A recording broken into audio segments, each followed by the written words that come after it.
Hello student, आप सभी का स्वागत है आपके अपने चैनल ऑल फॉर यू में। आज क्लास 9 का चैप्टर 2 का सेकंड पार्ट हम लोग करेंगे। लास्ट पार्ट में हमने स्पीड, डिस्टेंस, डिस्प्लेसमेंट, एक्सेलरेशन के बारे में बात किया था। आज उसके ग्राफिकल रिप्रेजेंटेशन के बारे में बात करते हैं कि उसको ग्राफिकली हम लोग कैसे शो कर सकते हैं। कोई एक स्टेशनरी ऑब्जेक्ट है जिसका वेलोसिटी चेंज नहीं कर रहा, जिसका एक्सेलरेशन चेंज नहीं कर रहा, जिसकी स्पीड में चेंज नहीं आ रहा, उसको कैसे ग्राफिकली रिप्रेजेंट करेंगे, ये पोर्शन आज हम लोग पढ़ेंगे। ठीक है, हालांकि इसको इस सेशन के लिए एडिट कर दिया गया है, ये बोर्ड के सिलेबस में अभी के लिए नहीं है, बट स्टिल आप लोग इसको जरूर देखिए। ठीक है, तो graphical representation for one dimensional motion, एक डायमेंशन में जो मोशन हो रहा है उसको ग्राफिकली कैसे रिप्रेजेंट करेंगे। तो एक बार फिर से मैं बता देता हूं, लीनियर मोशन मतलब जो एक ही डायमेंशन में मोशन कर रहा है उसको लीनियर या रेक्टिलिनियर मोशन कहते हैं। अब लीनियर और रेक्टिलिनियर मोशन में हमें तीन ग्राफ के बारे में पढ़ना है। एक है डिस्प्लेसमेंट टाइम ग्राफ, एक है वेलोसिटी टाइम ग्राफ और एक है एक्सेलरेशन टाइम ग्राफ। और इसी के अंडर में आता है फ्री फॉल। इसी के अंडर में क्या आ जाएगा? Free fall. उसको एक्सेलरेशन ड्यू टू ग्रेविटी भी बोलते हैं। क्या बोलते हैं? Acceleration due to gravity, due to gravity. तो इसको भी थोड़ा सा हम लोग इसके अंडर में ही देख लेंगे जब यूनिफॉर्म एक्सेलरेशन के बारे में बात करेंगे, तो उसमें एक सब टॉपिक के रूप में इसको हम फ्री फॉल को भी देख लेंगे कि कोई ऑब्जेक्ट यदि ग्रेविटी के अंडर में इंफ्लुएंस में गिर रहा है तो -9.8 हो जाएगा, यदि ऊपर जा रहा है तो नीचे जा रहा है तो +9.8 मीटर पर सेकंड स्क्वायर से वो डाउनफॉल होता है, उसके बारे में बात करें। तो सबसे पहले मैंने लिखा है डिस्प्लेसमेंट टाइम ग्राफ और मैंने यहां पे कुछ वेलोसिटी लिखा।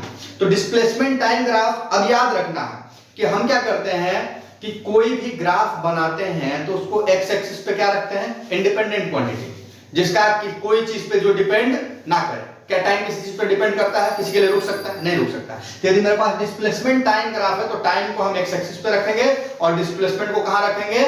वाई एक्सिस पे रखेंगे। ठीक है, और डिस्प्लेसमेंट टाइम ग्राफ का जो मुझे स्लोप मिलेगा, जो भी मैं डिस्प्लेसमेंट टाइम ग्राफ बनाया उससे जो स्लोप मुझे मिला वो स्लोप मुझे क्या देगा? वेलोसिटी देगा। So from displacement time graph हम लोग क्या कैलकुलेट करते हैं? वेलोसिटी कैलकुलेट करते हैं at any point of time. ठीक है, इसके बहुत सारे कंडीशंस हैं, जरा उसको हम लोग देखेंगे। ठीक है, तो बनाते हैं ग्राफिकली। कंडीशन क्या है उसको भी डिस्कस कर लेते हैं कि यदि कोई ऑब्जेक्ट स्टेशनरी है, रुका हुआ, तो रुका है मतलब क्या? उसका डिस्प्लेसमेंट में कोई बदलाव नहीं आ रहा, तो उसको कैसे रिप्रेजेंट करेंगे? कोई यूनिफॉर्मली मूव कर रहा है, किसी का वेलोसिटी क्या है? यूनिफॉर्म वेलोसिटी है। यूनिफॉर्म वेलोसिटी मतलब यूनिफॉर्म वो डिस्प्लेसमेंट कर रहा है, equal displacement equal time interval में, उसको कैसे रिप्रेजेंट करेंगे ग्राफ से?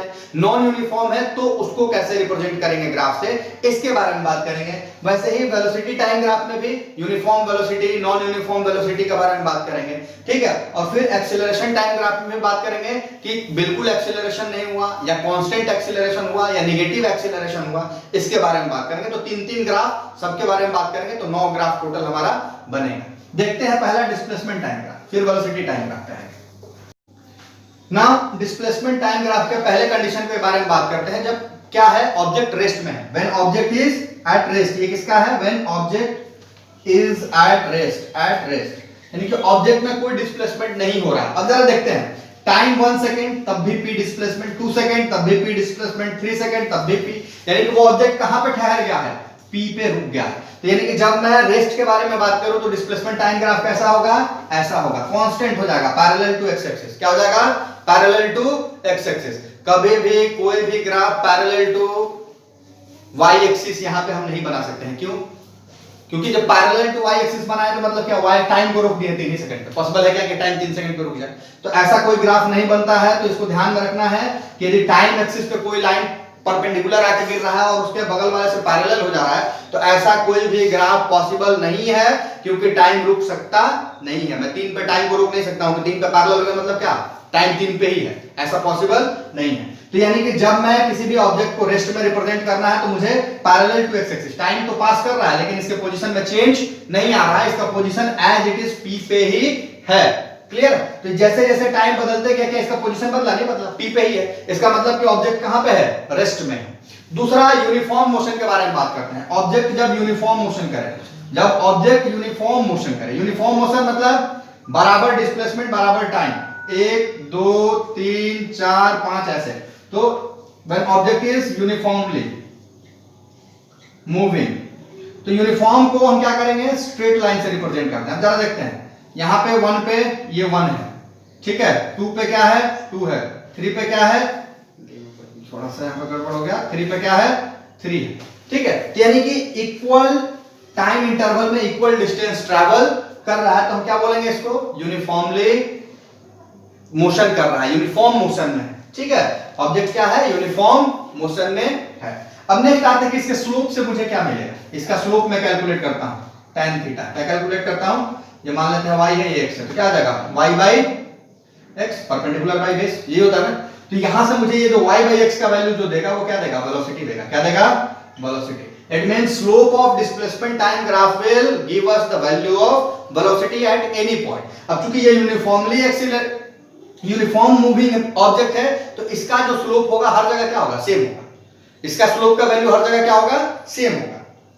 अब नॉन यूनिफॉर्म के बारे में बात कर लेते हैं। तो जब मैं नॉन यूनिफॉर्म के बारे में बात करूं तो हर पॉइंट पे अलग अलग वैल्यू आएगा। जरा देखते हैं कैसे।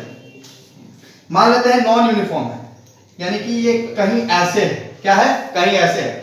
और मान लेते हैं 3 point, A point, B point, C point. यदि मुझे बी पॉइंट पे चाहिए तो बी पॉइंट पे मैं क्या ड्रॉ करूंगा, ऐसे एक लाइन ड्रॉ करता हूं।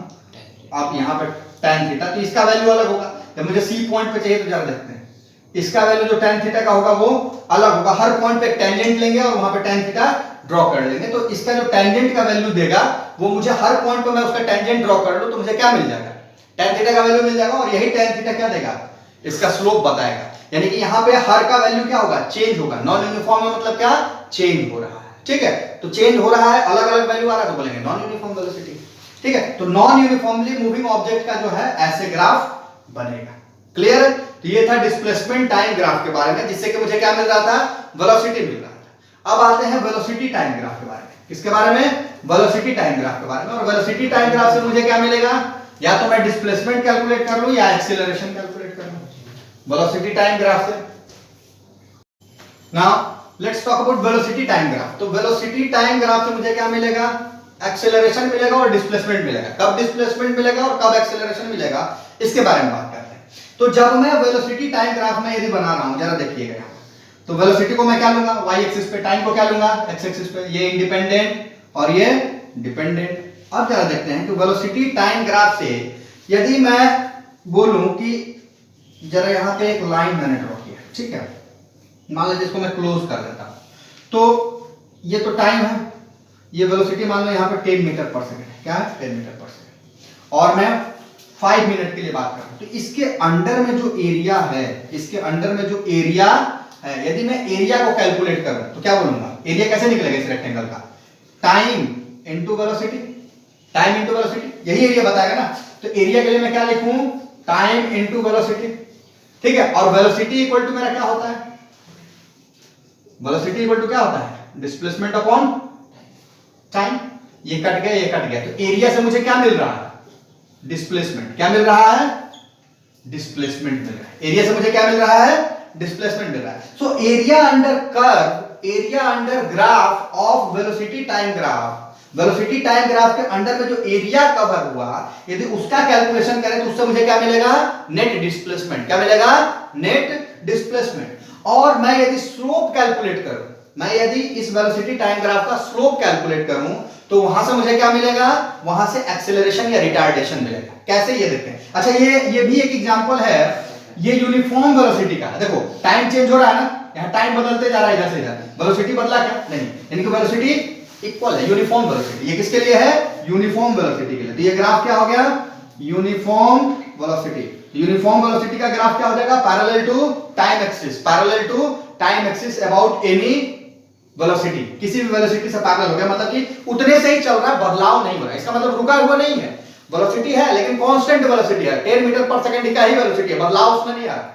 चेंज इन वेलोसिटी क्या है, जीरो है। Here change in velocity is zero, और चेंज इन वेलोसिटी जीरो मतलब क्या है, यहाँ पे एक्सेलरेशन क्या है, जीरो है। इस कंडीशन में एक्सेलरेशन क्या है, जीरो। एक्सेलरेशन क्या है, zero, because change in velocity क्या है, फाइनल वेलोसिटी भी 10 ही है, इनिशियल भी 10 ही है। तो फाइनल माइनस इनिशियल मतलब क्या, जीरो हो जाएगा, यानी कि एक्सेलरेशन यहाँ पे क्या हो जाएगा, जीरो। तो इसको ऐसे भी बोल सकते हैं कि जीरो एक्सेलरेशन कौन सा ग्राफ बताता है, तो वेलोसिटी टाइम ग्राफ का यूनिफॉर्म वाला कंडीशन क्या बताता है, जीरो एक्सेलरेशन। ठीक है, पॉजिटिव एक्सेलरेशन के लिए तो जरा देखते हैं यहाँ पे, इसको आप लोग नोट डाउन कर लीजिएगा। पॉजिटिव एक्सेलरेशन के बारे में बात करते हैं, कब पॉजिटिव और कब नेगेटिव एक्सेलरेशन होगा, देखते हैं। तो पॉजिटिव एक्सेलरेशन के लिए जब मेरा ग्राफ क्या हो, ऐसे इंक्रीजिंग हो, क्या हो, इंक्रीजिंग। तो इंक्रीजिंग है मतलब क्या, इसका स्लोप मुझे क्या आएगा, पॉजिटिव देगा। tan थीटा का वैल्यू क्या आएगा, हमेशा पॉजिटिव आएगा। यहां पे जो वेलोसिटी है, यहां वाले वेलोसिटी से ज्यादा ही है ना, अनडाउटेबली ज्यादा है। यहां पे यदि मैं वेलोसिटी कैलकुलेट करूं, मान लो 5 है, तो यहां पे क्या है, 7 या 8 होगा, यानी final velocity is always greater than initial. तो ये कंडीशन क्या है, एक्सीलरेशन का, किसका, एक्सीलरेशन, यूनिफॉर्म एक्सीलरेशन। कैसा एक्सीलरेशन, यूनिफॉर्म एक्सीलरेशन। एक्सीलरेशन भी क्या है, यानी कि यूनिफॉर्मली एक्सीलरेटेड है, हर जगह स्लोप क्या है, बराबर है, यानी कि एक्सीलरेशन तो है लेकिन यूनिफॉर्म एक्सीलरेशन है, ठीक है। अब रिटार्डेशन के बारे में बात करते हैं। तो रिटार्डेशन में स्लोप क्या हो जाता है, नेगेटिव। रिटार्डेशन का मतलब क्या, स्लोप मेरा नेगेटिव हो जाए। कब नेगेटिव होगा, जरा ऐसे देखते हैं। ऐसे मेरा ऑब्जेक्ट होगा, ये मेरा इनिशियल पॉइंट होगा, ये मेरा क्या हो गया, इनिशियल पॉइंट। अब यहां पे मैं ऐसे tan थीटा कैलकुलेट करूं, तो ये मेरा फाइनल पॉइंट, ये मेरा इनिशियल पॉइंट। तो फाइनल पॉइंट क्या है, कम वैल्यू में है, इनिशियल पॉइंट क्या है, ज्यादा में है। तो ये कंडीशन किसका होता है, रिटार्डेशन का होता है। किसका होता है, रिटार्डेशन। यानी कि हमारे पास 3 कंडीशन हुआ।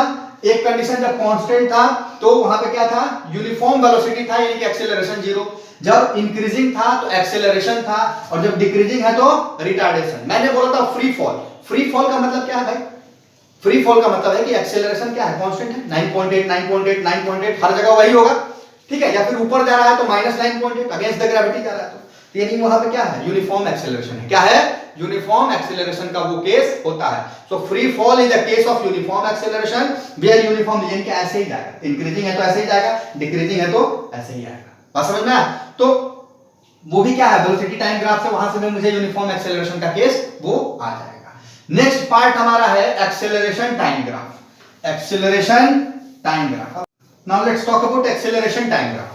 तो अब एक्सेलरेशन टाइम ग्राफ के एरिया से मुझे क्या मिलेगा भाई, तो जरा देख लेते हैं कि एक्सेलरेशन टाइम ग्राफ में मेरा एरिया निकालते हैं। क्या लिखेंगे, एक्सेलरेशन इनटू टाइम, ठीक है। एक्सेलरेशन क्या होता है, मीटर पर सेकंड स्क्वायर। टाइम क्या होता है, सेकंड, सेकंड से सेकंड कटा, यानी क्या आ गया, मीटर पर सेकंड। यानी इससे क्या मिलेगा, स्पीड या वेलोसिटी, या velocity. So acceleration time graph से मुझे क्या मिलता है, स्पीड या वेलोसिटी मिलता है। अब इसको 4 पार्ट में हम लोग पढ़ेंगे कि जहां एक्सेलरेशन 0 है, एक्सेलरेशन 0 का मतलब क्या, वेलोसिटी में कोई बदलाव नहीं है। अब मुझे एक्सेलरेशन टाइम ग्राफ पे ड्रॉ करना है। अभी वेलोसिटी टाइम ग्राफ पे हम लोग ड्रॉ करके आए थे, अब किस पे ड्रॉ करना है, एक्सेलरेशन टाइम ग्राफ पे। ये आप लोग लिख लीजिएगा, मैं बना रहा हूं यहां पे ग्राफ, छोटा सा ग्राफ बना रहा हूं, उससे हम लोग समझ लेंगे। चलिए एक्सेलरेशन टाइम ग्राफ के बारे में हम लोग थोड़ा सा बात। अब देखिए कि ये मान लो एक्सेलरेशन है अपना, ये मेरा टाइम है। ये बोल रहा है कि एक्सेलरेशन टाइम ग्राफ 0, तो एक्सेलरेशन का वैल्यू 0 कहां पे है, पूरे टाइम एक्सिस पे। पूरे टाइम एक्सिस पे एक्सेलरेशन का वैल्यू क्या है, 0। यानी कि ये क्या रिप्रेजेंट कर रहा है, ये टाइम एक्सिस पे कुछ है। यदि कोई टाइम एक्सिस पे है, इसका मतलब क्या है कि एक्सेलरेशन का वैल्यू क्या है, 0 है। इफ एक्सेलरेशन टाइम ग्राफ पे कोई भी चीज टाइम एक्सिस पे रिप्रेजेंट कर रहे हैं, तो इसका मतलब मेरा क्या है कि एक्सेलरेशन का वैल्यू क्या है, 0 है। अब कांस्टेंट एक्सेलरेशन मतलब चेंज तो हो रहा है वेलोसिटी में, लेकिन बराबर बराबर बराबर बराबर चेंज हो रहा है। तो कांस्टेंट एक्सेलरेशन मतलब टाइम चेंज हुआ लेकिन एक्सेलरेशन का वैल्यू मान लो कि 2 मीटर पर सेकंड स्क्वायर था, तो वही रहेगा। ये क्या रिप्रेजेंट करता है, कांस्टेंट एक्सेलरेशन। ये क्या है, कांस्टेंट एक्सेलरेशन। अब नीचे मैंने लिखा है रिटार्डेशन। रिटार्डेशन मतलब माइनस में, रिटार्डेशन मतलब क्या, नेगेटिव एक्सेलरेशन। तो मान लेते हैं कि -2 मीटर पर सेकंड स्क्वायर हो रहा है, तो इसको हम लोग बोल देंगे कांस्टेंट रिटार्डेशन। क्या बोल देंगे, कांस्टेंट रिटार्डेशन। इसको क्या बोल देंगे, कांस्टेंट रिटार्डेशन। एक ही ग्राफ से समझते हैं, जब टाइम एक्सिस पे हो, जब टाइम एक्सिस रिप्रेजेंट कर रहा है, तो उसका मतलब क्या है, उसका मतलब है कि एक्सेलरेशन 0 है। इसका मतलब यह है कि वेलोसिटी में कोई बदलाव हुआ ही नहीं। यदि कांस्टेंटली एक्सेलरेशन को किसी पॉइंट पे पैरेलल टू टाइम एक्सिस हुआ, मतलब क्या कि हर बार वो 2 मीटर पर सेकंड स्क्वायर ही बदल रहा है, मतलब क्या कि वेलोसिटी में बराबर बदलाव आ रहा है। वेलोसिटी में क्या आ रहा है, बराबर बदलाव आ रहा है, पॉजिटिव का। क्या, पॉजिटिव का। एक्सेलरेशन लिखा मतलब पॉजिटिव का। नीचे वाला क्या रिप्रेजेंट करता है, वेलोसिटी में बराबर डिक्लाइन हो रहा है, मतलब क्या कि नेगेटिव का एक्सेलरेशन। क्या हो रहा है, नेगेटिव का एक्सेलरेशन, जिसको रिटार्डेशन भी हम लोग बोलेंगे। और चौथा जो है वो नॉन यूनिफॉर्म। तो नॉन यूनिफॉर्म का मतलब क्या, कर्व। नॉन यूनिफॉर्म का मतलब क्या, कर्व, नॉन यूनिफॉर्म।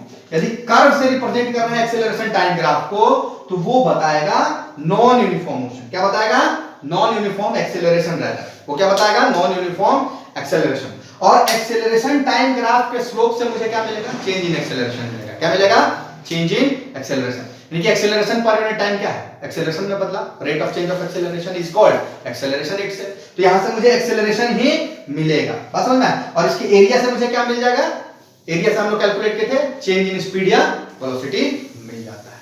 तो इतने ही पार्ट थे हमारे ग्राफिकल रिप्रेजेंटेशन में, जिसमें हम लोग बात किए डिस्प्लेसमेंट टाइम ग्राफ जिससे मुझे मिला वेलोसिटी, फिर बात किए वेलोसिटी टाइम ग्राफ जिससे मिला एक्सेलरेशन, फिर एक्सेलरेशन टाइम ग्राफ जिससे मुझे मिला चेंज इन स्पीड, वेलोसिटी और चेंज इन एक्सेलरेशन। क्लियर है? तो इस वीडियो में इतना ही, नेक्स्ट वीडियो के लिए स्टे ट्यून्ड।